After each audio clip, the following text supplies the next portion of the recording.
Robert dropped the envelope. His hands trembled so badly he couldn't hold it. The bills fell onto the old wooden boards, but he no longer saw them. He only saw that pale face, those tired eyes that once looked at him with hope when no one else did. "Miss Helen," he whispered in a broken voice. "It's me. Bobby. Bobby Fastfeet." The woman lying down slowly turned her head.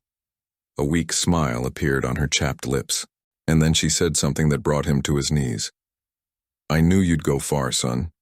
I always knew you'd reach high, even to heaven itself." How had he gotten here? How was it possible that a letter addressed to God, written by a poor child with shaky handwriting, led him exactly to the only person who changed his life 30 years ago? This story begins 3 days earlier, when Robert was just a bitter mailman who was about to throw away the most important letter of his life. The cold December wind entered through the cracks of the old downtown post office building. Robert sorted mail with automatic mechanical movements. He was 50 years old, but his face looked 60. The wrinkles around his eyes weren't from laughing too much, but from frowning constantly. His eyes were empty. They had lost their sparkle years ago, ever since his wife died. "Robert, are you done with the North District mail?" shouted Mr. Harris from the back office. "Almost," he responded in a monotone voice. He hated the holiday season. He hated perfumed letters with cheesy messages. And above all, he hated that fake happiness everyone pretended to feel just because the calendar said it was time to be happy. He picked up another envelope. This one was different. It had no stamp. It was wrinkled, dirty, and the handwriting was a child's. Shaky, uneven, with some letters backward. Robert read the addressee and let out a dry laugh. "To God Address Heaven, No. 1 City Paradise." "Hey, come see this," he shouted. "We got a genius who wrote a letter to God." Martha, the only woman on the team, approached with a soft voice. "Open it first. Maybe it's something important." Important? It's a letter to God. But something stopped him. Maybe it was curiosity. Or maybe, in some forgotten corner of his hardened heart, a spark of humanity remained. Carefully, he opened the envelope. Inside was a torn notebook page. Robert began reading aloud, first in a mocking tone, but his voice faded with each line. "Dear God, my name is Tommy. I'm 10 years old. I hope this letter gets there because the man at the store said letters without stamps don't arrive. But my grandma always says you don't need stamps, just faith. God, my grandma is very sick. She coughs a lot at night and can't get out of bed anymore. The doctor said she needs a blue medicine that costs $50. We don't have $50. We don't even have $5. My grandma was a teacher, but she had to stop working because she gets tired easily. I sell candy at the traffic light, but I only make $4 a day. God, please, send $50 to buy the medicine. I promise I won't ask for toys for 10 years. I just want my grandma to get better. She's good. She always helps everyone. She deserves your help. If you can't send the money, that's okay. But please don't let her go away. I know that means she's going to die, and I don't want my grandma to leave. She's all I have. Thanks for reading my letter. Love. Tommy P.S. My address is Forgotten Street, number 47, Riverside neighborhood. The silence in the office was so thick you could cut it with a knife. Martha's eyes were shining. Even Mr. Harris had come out of his office and was standing in the doorway with a serious expression.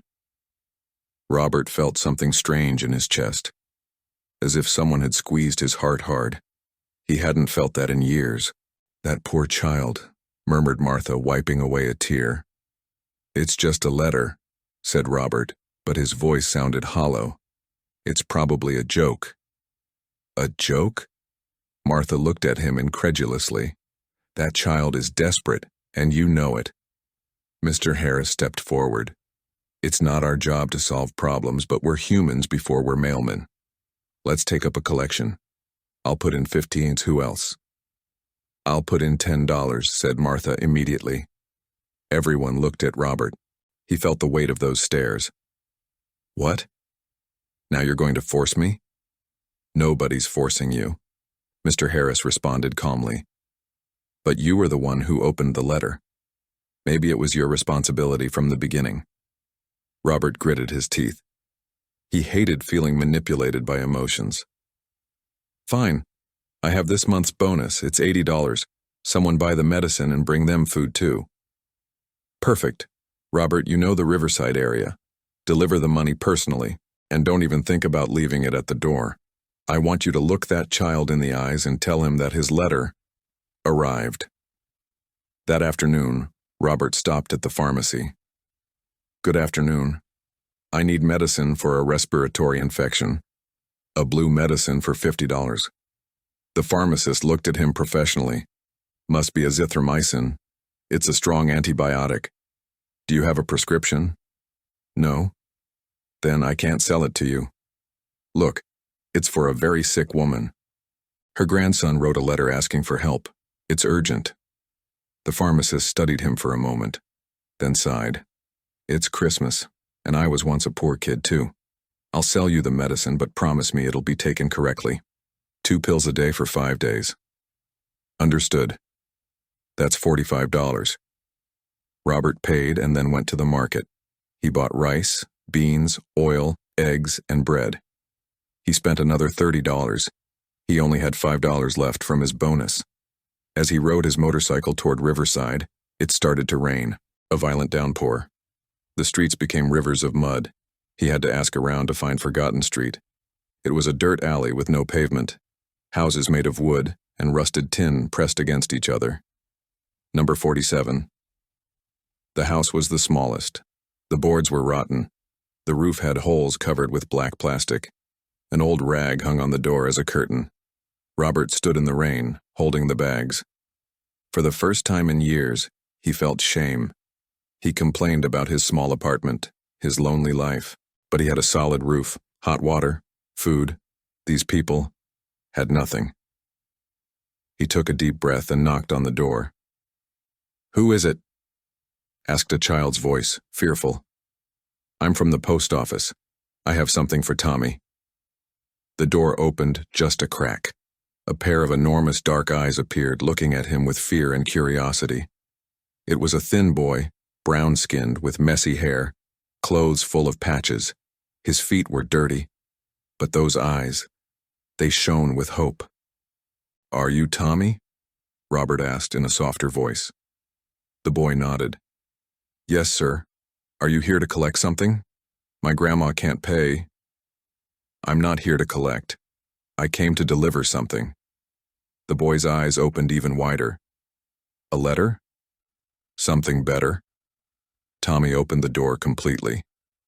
Robert saw the interior. It was a single room. A wood stove, unlit, 3 plates on a board with bricks.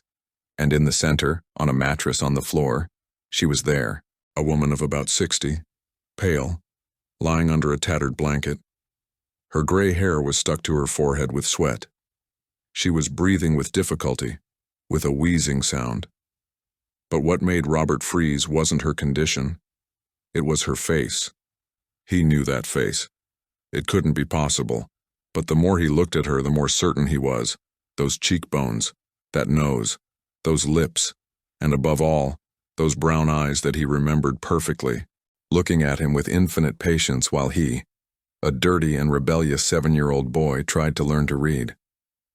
"Miss Helen," whispered Robert, and the world stopped. Tommy looked at him confused.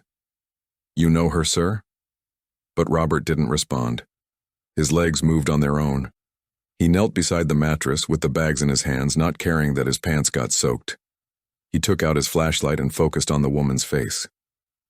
There they were, the wrinkles around her eyes, the scar on her chin, the broken glasses mended with tape. It was her, 30 years later, older, sicker, poorer. But it was her. The woman slowly opened her eyes, bothered by the light. She observed him without recognizing him. Then, little by little, something changed in her expression. "Bobby," she murmured in a hoarse voice. "Is that you? Bobby Fastfeet?" And there, in that miserable house under the rain pounding the roof, Robert, the bitter mailman, the lonely widower, began to cry. Tears flowed uncontrollably. His shoulders trembled. A deep sob held for decades came from the depths of his chest. "Miss Helen," was all he could say. "Miss Helen." Tommy watched without understanding. He had never seen an adult cry like that. "I knew you'd go far, son," said Helen with effort, raising a trembling hand to touch his face. "I always knew." Robert took that fragile hand in his. "You saved me," he said between sobs. "When everyone had given up on me. When my own mother said I was worthless. You never gave up on me." The memories hit him like waves. He saw himself at 7 years old, skinny, with a torn uniform, fighting at recess, stealing food, cursing. 3 schools had expelled him. "That kid's going to end up in jail," they told his mother. But then Miss Helen arrived, freshly graduated, full of ideals. "Hello, Robert," she said on the first day. "Or do you prefer Bobby?" "They call me Fast Feet," he responded aggressively, "because I run fast when I steal." The children laughed. The teacher didn't. "Fast feet are good for many things. For playing soccer, for dancing, for carrying important messages, not just for running away." During that year, while other teachers ignored him, she stayed after class. She taught him to read, letter by letter, with infinite patience. B with A, B-A, B with E, B-E, she repeated. When he arrived without breakfast, she shared her lunch with him, discreetly. And one day after months, Robert read his first complete book, a story about a stray dog that found a home. "You did it, Bobby. I'm so proud of you." No one had ever told him that. That day, Robert decided he was going to be someone in life. For her. The next year, the teacher was transferred. Robert never saw her again. He tried to find her, but back then there was no internet. People just disappeared. Over time, he finished school. He got a job at the post office because he could read well thanks to her. He got married. He was happy. Then his wife died and he became bitter. But he never forgot Miss Helen, and now she was here, dying in poverty. And here, as I tell you this story that breaks my heart, I want to ask you something. If so far you've felt something, if this story has touched you even a little bit, give me a like. Help me so more people know stories like this. Stories that remind us that kindness always comes back, even if it takes 30 years. "Why?" asked Robert with a broken voice. "What happened?" Helen coughed painfully. Tommy brought her water. She drank a little and continued. "Life happened, son. I got married. I had a son. My husband died in an accident when Tommy was 2 years old. My son worked in construction. A poorly secured beam fell on him 2 years ago." Robert felt as if knives were being stabbed into his heart. "It's just the 2 of us now," she continued, looking at Tommy with love. "I kept teaching as long as I could, but this illness took my strength, and without work, without a pension, here we are." "This isn't right," said Robert with rage, not at her, but at the world. "You don't deserve this.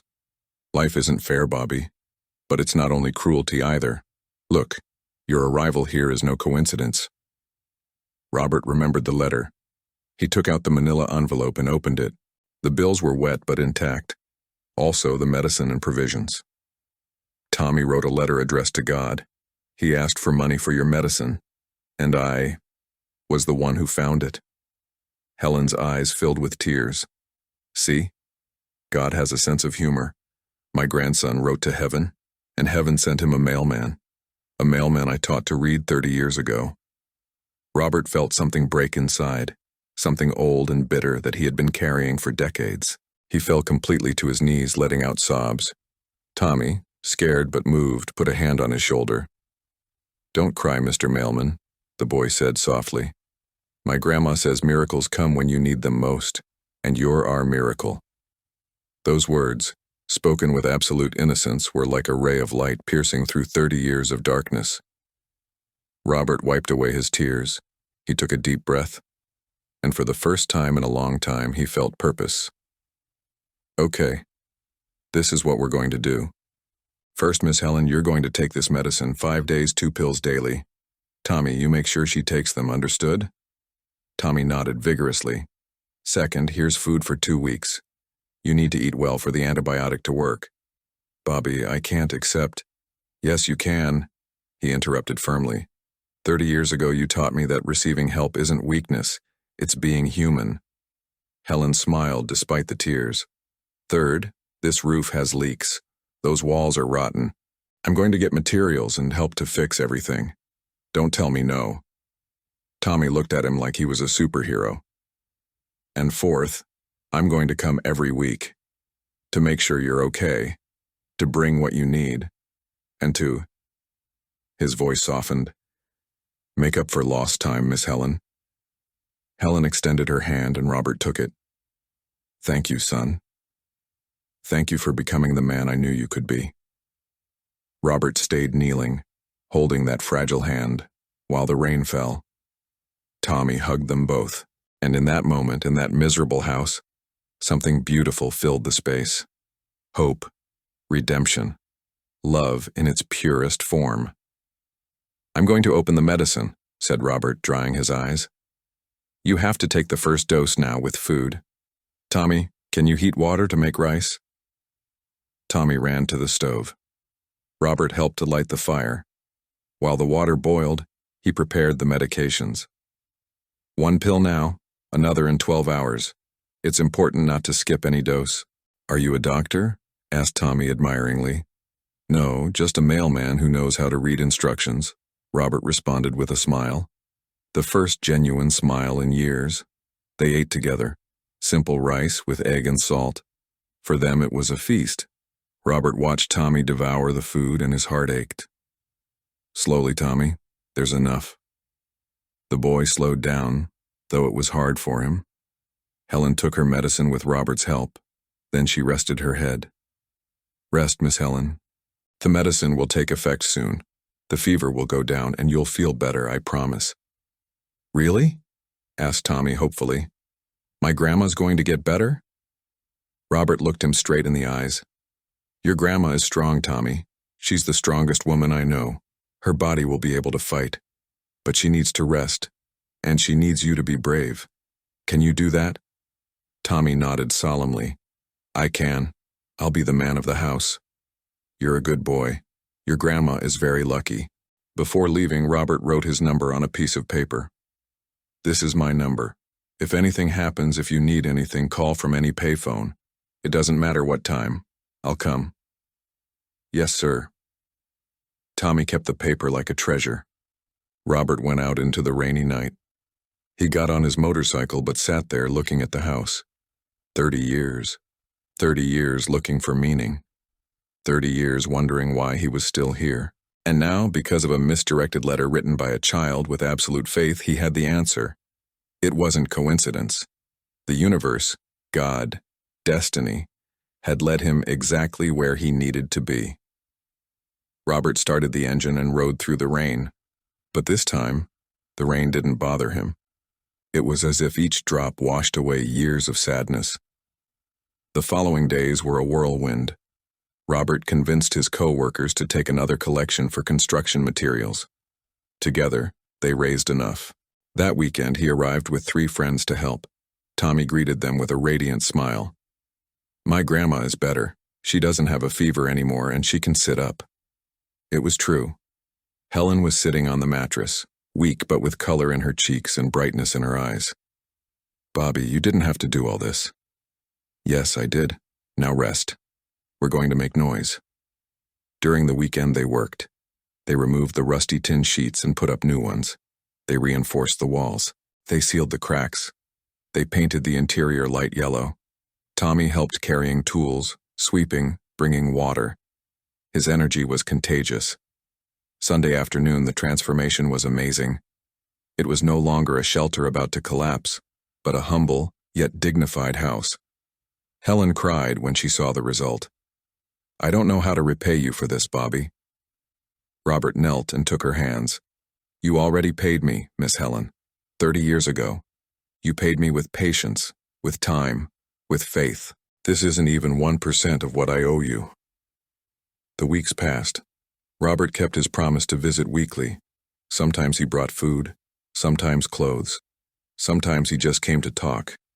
Tommy started calling him Uncle Bobby. Robert never thought that title would bring him so much joy. Helen's health improved noticeably. The infection was controlled. She still had difficult days, but she was no longer on the brink of death. One day while drinking coffee, Helen asked, "Why didn't you ever remarry, Bobby? You deserve to have a family." Robert looked at his cup. "When Maria died, something in me died too. I convinced myself I had nothing to offer, that I was just a bitter man waiting for death. And now?" Robert looked at Tommy playing with other children. He smiled. "Now I know I was wrong. I still have a lot to offer. I have this. I have you both. And that means more than I thought possible." Helen put her hand on his. "Family isn't always blood, son. Sometimes it's the people destiny puts in your path right when you need them most." 3 months later, Helen had recovered enough strength to teach again. Robert had an idea. "What if you teach here? Tutoring for neighborhood kids with difficulties. And who's going to pay? You don't have to charge much. There are many kids like me who need what you know how to give. I'll get the materials." The idea caught on. In 2 weeks, Helen had 5 students. In a month, there were 12. Children with reading problems, difficulties in math, kids who needed someone to believe in them. Robert got donations of books, notebooks, and pencils. He installed a blackboard. The house became a small informal school. Tommy was the official helper. He organized materials, helped the little kids, swept after each class. One afternoon, Robert arrived by surprise and stayed at the entrance watching. Helen was surrounded by children as she patiently explained how to solve division problems. It was exactly the same scene from his childhood, the same infinite patience, the same dedication, the same magic. His eyes filled with tears again. "Why are you crying, Uncle Bobby?" asked Tommy. Robert smiled. "Because I'm happy, champ. Very, very happy." 6 months later, Robert was in his apartment when his phone rang. It was Tommy. "Uncle Bobby, come quick, you have to see this." Panic hit him. "What happened? Is your grandma okay?" "Yes, she's great. Just come. It's a surprise." Robert drove fast toward Riverside. When he arrived, he saw something strange. Lights everywhere, music, voices. Tommy received him. "Close your eyes." "What?" "It's part of the surprise." Robert obeyed, feeling ridiculous. Tommy guided him inside. "Okay, open them." Robert opened his eyes and was left breathless. The house was full of people. Helen, the kids from her classes, Mr. Harris, Martha, his post office co-workers, neighborhood neighbors, even the pharmacist. On the wall hung a hand-painted banner. "Thank you, Uncle Bobby, our angel without wings." Below were drawings, dozens of them. Each child had drawn something for him. Hearts, stars, a smiling mailman on a motorcycle, an envelope with wings flying to heaven. Robert felt his knees failing. Helen got up and hugged him. "This is for you, son, for reminding us that miracles exist, for reminding us that kindness is never in vain, for being the answer to a child's prayer." One by one, each person hugged him. The children gave him their drawings. The neighbors thanked him for bringing hope. His co-workers joked about how he had gone from bitter to sentimental. When he could speak, Robert looked at them with shining eyes. "I don't know what to say. I only did the right thing." "Exactly," said Mr. Harris. "What anyone should do. But not everyone does. You did. And that made all the difference." Tommy stood in front with a piece of paper. "I'm going to read something I wrote for Uncle Bobby." Robert sat down, moved. Tommy read in a clear voice. "Dear Uncle Bobby, when I wrote that letter to God, I didn't know if it would work. I had faith but also fear. But then you came. And at first I thought you were a normal mailman, but then I understood you're much more. You're proof that God does listen, that miracles exist, that good people are still here. My grandma taught me to read, but you taught me it's worth it to keep believing. Thank you for being my angel. Thank you for saving my grandma. Thank you for saving me. With much love, Tommy. There wasn't a dry eye in the room. Robert took Tommy in his arms and hugged him tight, unable to speak. I love you, Uncle Bobby, murmured Tommy. I love you too, champ, Robert responded with a broken voice. More than you can imagine.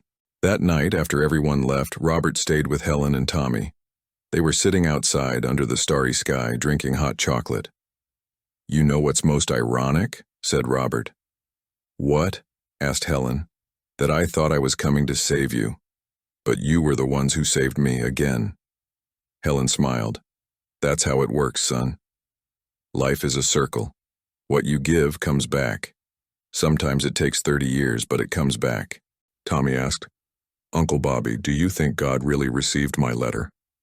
Robert looked at the sky, at the stars shining over the poor neighborhood, and smiled. I think so, Tommy. I think he received it. And I think he laughed a little and said, This kid is right. It's time for Bobby to remember why he's here. And then he made me find your letter. It wasn't coincidence. It was a perfect plan. And do you believe in God now? Robert looked him in the eyes. I don't know if I believe in the God who lives at heaven number 1, but I do believe in miracles. I believe in kindness. I believe things happen for a reason. And I believe your grandma is one of the people closest to God I've ever met, because she does what God would do. Love unconditionally, teach with patience, and believe in people when no one else does. Helen shook her head, blushing. You're going to make me cry again. It's the truth, Miss Helen. You taught me to read, but more importantly, you taught me to see that every person has value, to see there's always hope, to see it's never too late to be better. 1 year later, life had changed unimaginably. Helen's small school had 20 regular students. The city government granted her a small subsidy. It wasn't much, but it was enough to live with dignity. Tommy no longer sold candy. He went to school and helped his grandma. His grades were excellent. He wanted to be a teacher when he grew up. Robert had been promoted to route supervisor at the post office. His attitude had changed so much that even his most cynical co-workers had softened. But most importantly, Robert was no longer alone. He had a family formed not by blood but by miracles, by misdirected letters, and by love that conquers time. At Christmas, Robert organized a dinner at Helen's house. He invited everyone. The house couldn't contain so many people, so they put tables outside. While serving dinner, Tommy climbed on a chair to make a toast. Wait, I want to say something important. Everyone fell silent. Tommy raised his glass. A year ago, I wrote a letter asking for a miracle, and the miracle came. But it didn't come like I thought. It didn't come with wings and light. It came on an old motorcycle with a mailman's uniform and a bad mood.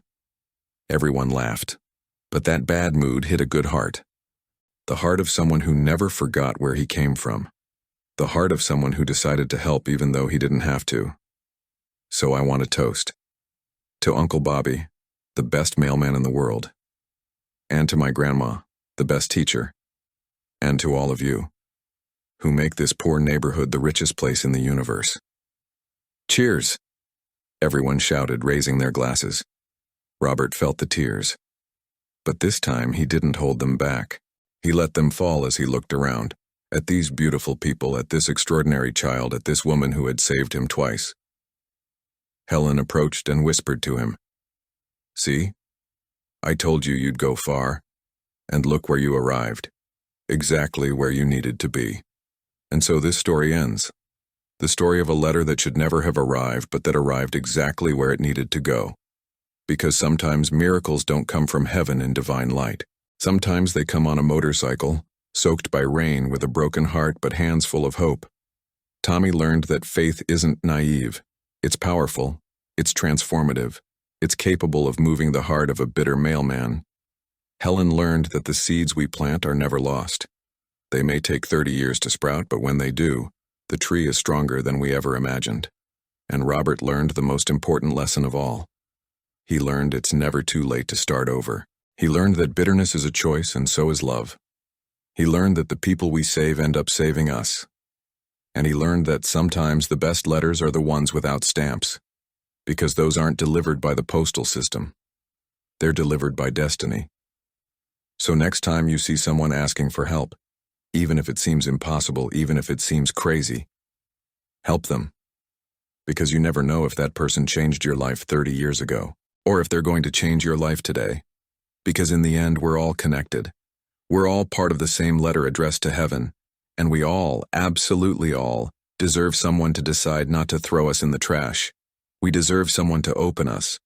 We deserve someone to read us. And we deserve someone to answer. May this story remind you that kindness is never in vain, that love always returns, and that miracles exist. They just need a mailman willing to deliver them. And you, my dear friend who accompanied me to the end, what did you think? Did it make you feel something? Did it remind you of someone special? I'd love to know where you're watching from. Write in the comments your city or state, and tell me, has anyone ever been your God's mailman? Or maybe you were someone else's mailman without knowing it? Every comment helps me keep bringing stories that touch the heart. And if this story moved something inside you, if it made you cry or smile, give me a like. Share this video with someone who needs to remember that miracles exist.